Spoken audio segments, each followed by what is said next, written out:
is brought to you by Kenneth Nugent.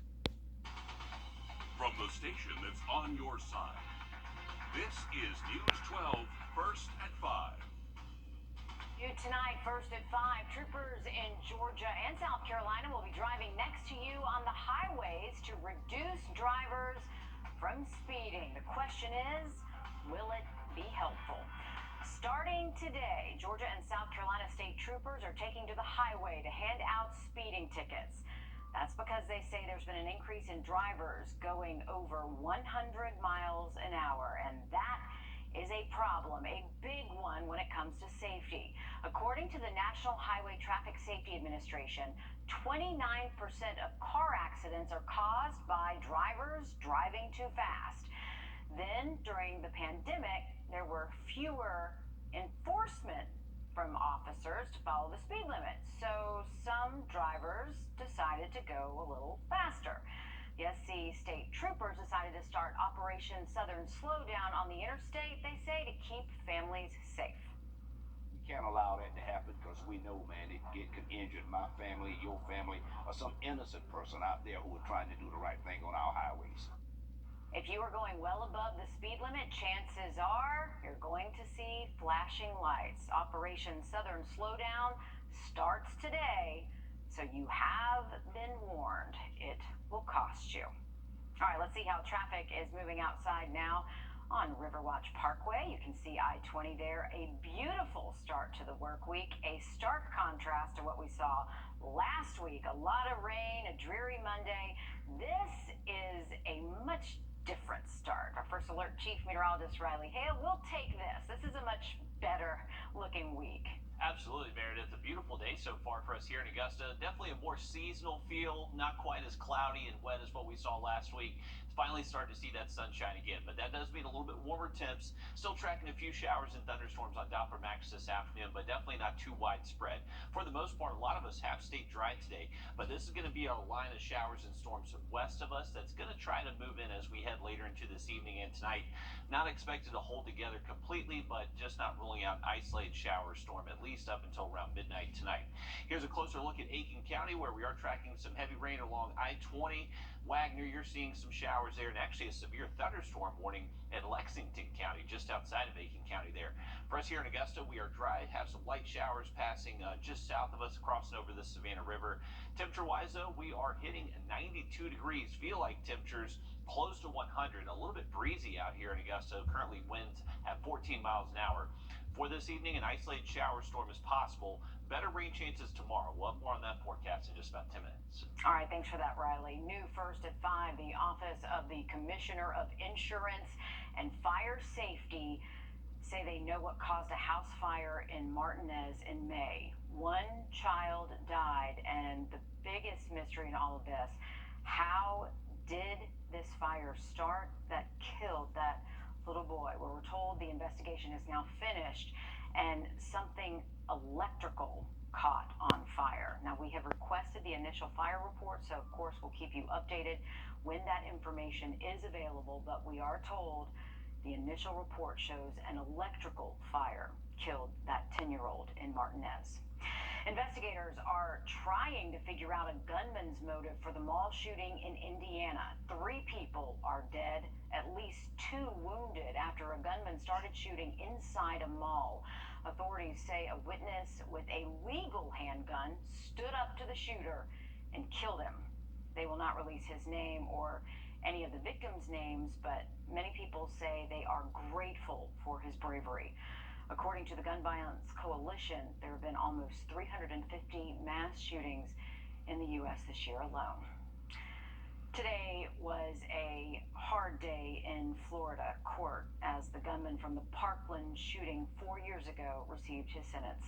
Many families of the victims held their heads low or fought back tears as the prosecution described that day. One teacher testified what it was like in her classroom when it happened. And please know her words might be disturbing to some viewers. Everything was just happening very quick in my classroom. A student made sure the door was shut. We shut the lights off. My students went into corners. I had some with me behind my desk.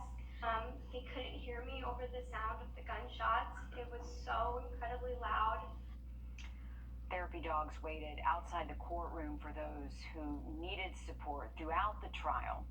The jury will decide whether the gunman will receive life in prison or the death penalty. Former lawyer Alec Murdaugh will be back in a courtroom this week for a bond hearing in Colleton County. He is being indicted for 2 counts of murder in the deaths of his wife and son. This is just one of several ongoing and reopened cases involving Murdaugh. Gloria Satterfield's family attorney, Eric Bland, says they aren't surprised, but they are still shocked as it is such a big decision against him. This murder case is going to be a circumstantial case. The 2 witnesses are dead. Maggie and Paul are dead. So Dick Carpilli is a wonderful lawyer. It's going to end up being a battle of the experts. The state's going to have tremendous forensic experts. 2 years ago, Gloria Satterfield tripped and fell down the stairs inside his house, leading to her death later. Recently, Murdaugh admitted to her family he owed them money for a settlement. SLED reopened the investigation into his housekeeper and decided to exhume her body for an autopsy last month. Another family impacted by the Murdaugh family came together to remember a loved one and seek justice.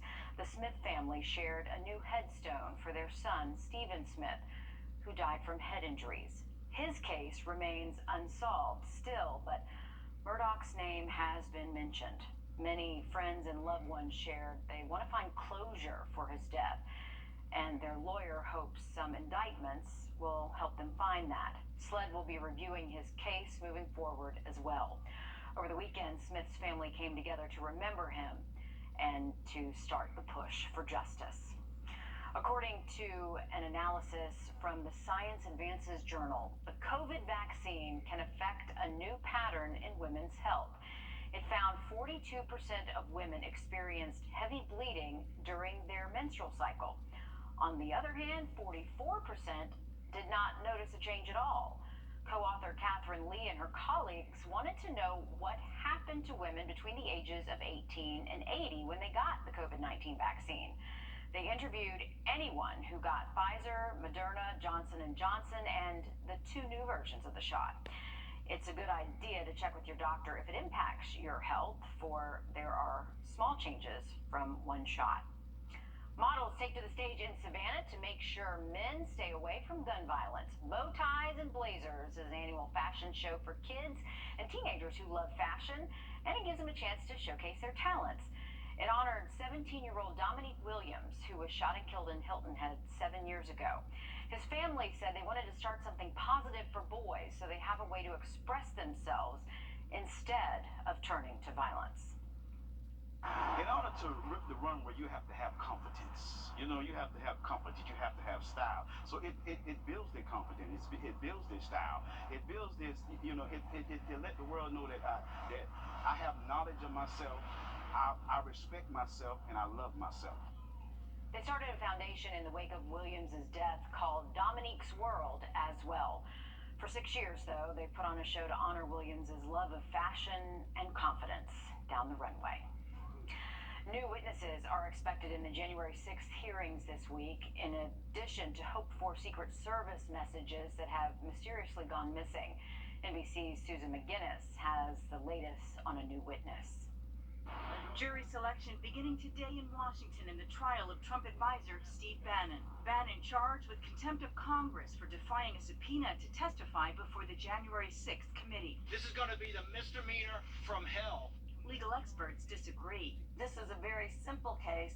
Bannon received a subpoena. He refused to comply with the subpoena. The committee interested in Bannon's testimony revealing possible foreknowledge of the Capitol attack on his far-right podcast. All hell is going to break loose tomorrow. The committee, 3 days from its primetime hearing, focused on 187 minutes of what it calls inaction by Donald Trump from the start of the attack to his message to the attackers. Go home. We love you. You're very special. Also possibly covered Thursday, missing Secret Service text messages from January 5th and 6th. The agency claims were deleted in a pre-planned technical upgrade. Those Secret Service messages could get us inside the president's intentions, his mindset before, during, and after the violence on January 6th. The committee issuing a subpoena for the text with a deadline of tomorrow. Susan McGinnis, NBC News, Washington. Bannon could face a minimum of 30 days and a maximum of 2 years in jail if convicted. The next hearing is set for this Thursday. Get ready to look out for a new van driving around Augusta. The East Central Public Health District will hold a ribbon-cutting ceremony outside their offices Wednesday for the WIC in Motion bus. It'll start at 10 a.m. and there'll be a tour included in the van. The program will provide nutrition tests, certifications, and more to District 13 counties throughout the year. Well, just a few very isolated storms on radar this afternoon, but expecting a better chance for rain heading into tomorrow. We'll have an update on the full forecast next. Time and temp. Are you too hot? Beat the summer heat with a window AC unit from Davis Appliance and Furniture for as low as $199. We offer a cool, no credit needed financing option to meet your needs. For the brands you trust at the lowest prices in town, visit us at Davis Appliance and Furniture. Students in South Carolina have to take classes in subjects like math, science, and English to graduate high school, but in the future, they'll have another one on that list, personal finance. Our State House reporter Mary Green has the details from Columbia. Personal finance is a required course to graduate high school in more than a dozen other states, including most here in the Southeast. South Carolina will soon be among them. I think it's so important to try to teach some of these fundamental skills to these kids as soon as they can, so they just get off on the right foot. Bill Joy teaches personal finance at Lucy Beckham High School in Mount Pleasant, where it's a required course sophomore year. He covers topics like how to prepare taxes, budget, and invest. The South Carolina Department of Education has until the end of September to come up with regulations for how this half credit will work when it becomes a requirement for all South Carolina students. That includes how it'll fit in with the 24 credits needed to graduate, and which graduating class will be the first that has to pass this course to earn their diplomas. This new requirement won't be in place for the upcoming school year. We need the time to develop the standards for personal finance, and we also need to look at what curriculum and resources are out there to meet those needs. Those are our two biggest objectives. And among neighboring states, North Carolina already has a personal finance requirement in place, while Georgia just passed a law this year adding it. Reporting from the South Carolina State House, I'm Mary Green. All right, now we want to take a live look at the Calhoun Expressway heading to Washington Road. It has been a beautiful Monday out there. After a gloomy Monday last week, it was very difficult to come to work today. Wanted to play hooky today, Riley, but yeah, that was not in the cards. Hey, one of those days though, you wake up, you got the sunshine out. It's feeling like summertime for us. Definitely a day with back into the 90s. We've had a few pop-up showers and thunderstorms, but a lot of us have stayed dry so far this afternoon. What we're going to be looking at heading into this evening, early tonight, you can see this pretty decent line of showers and storms stretching all the way from, hey, the western North Carolina mountains all the way down towards Birmingham and even South Alabama. So that line is going to gradually be progressing our way. It's just situated along this low-level trough. So that's where we just have our surface winds that are just kind of weakly converging, helping produce these showers and thunderstorms out there. This trough over us currently is a little on the weaker side. It is producing a stronger storm up towards Columbia, where they actually just had a flash flood warning issued for them. So they have torrential rainfall. For most of us here in the CSRA, though, we are dry, including us here in Augusta. Just some very light showers moving out of Aiken County into Lexington County next. If we do see rain into this evening and tonight, most likely would be after sunset. So anytime between, say, 8 and 9, 10 o'clock, that's when we're expecting just this dying wave of showers and storms to be pushing on through. Once it moves past sunset, we're just going to lose our daytime heating, so it's going to be a struggle to really hold these together all too well.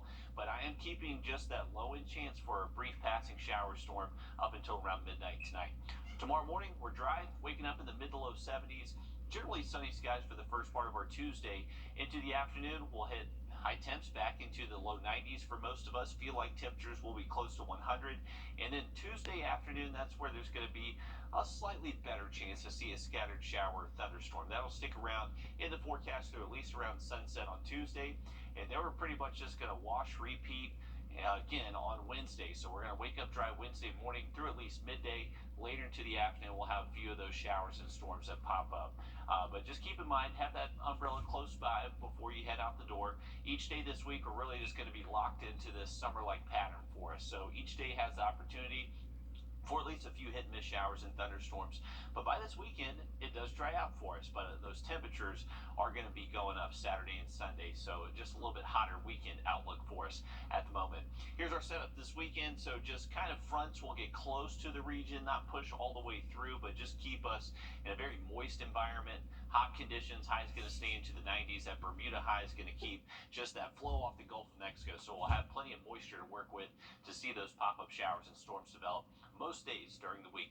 The only difference in the 7-day forecast is the weekend. Saturday and Sunday, we do start to dry out, so less of those storm chances, but high temperatures will be hot back into the mid-90s. All right, thanks for that, Riley. One of the worst things to fight over in a marriage is money and wondering how much is available between you and your partner. That's next on Making Ends Meet. The Live by Camera. America's value destination. After more than 2 years of pandemic shutdowns and wedding cancellations, weddings are booming again, and couples are planning even bigger and more expensive weddings than ever before. Dawn G is here to look at the plans you need to make for your financial future as you plan for your big day. Arguments over money and marriage are plentiful, especially if your finances aren't. However, if you just take time to talk about your financial obligations, goals, debts, dreams, and more, you can stop a problem before it begins. You can always make more money, but finding the love of a lifetime can be much harder. So start off on the right foot. Love and marriage. You make a list for just about everything as you prepare to tie the knot. But what about your financial plan? It's a tough topic to start talking about finances, but it's an important conversation to have. It's helpful to at least be aware of what's going on with your spouse's finances. Differences over finances are one of the most common issues that lead couples to fight or even flee. Getting married has legal consequences, and that's not what most people think about when they're getting married. They're thinking about, hey, here's this person I love, I want to start a family with. Financial wellness is something that couples should be aligned on. That's something that is important throughout lifetime. Money matters, and so does an honest conversation. Talk about your debt, your credit score, your spending habits, and anything else that's monetarily meaningful to you.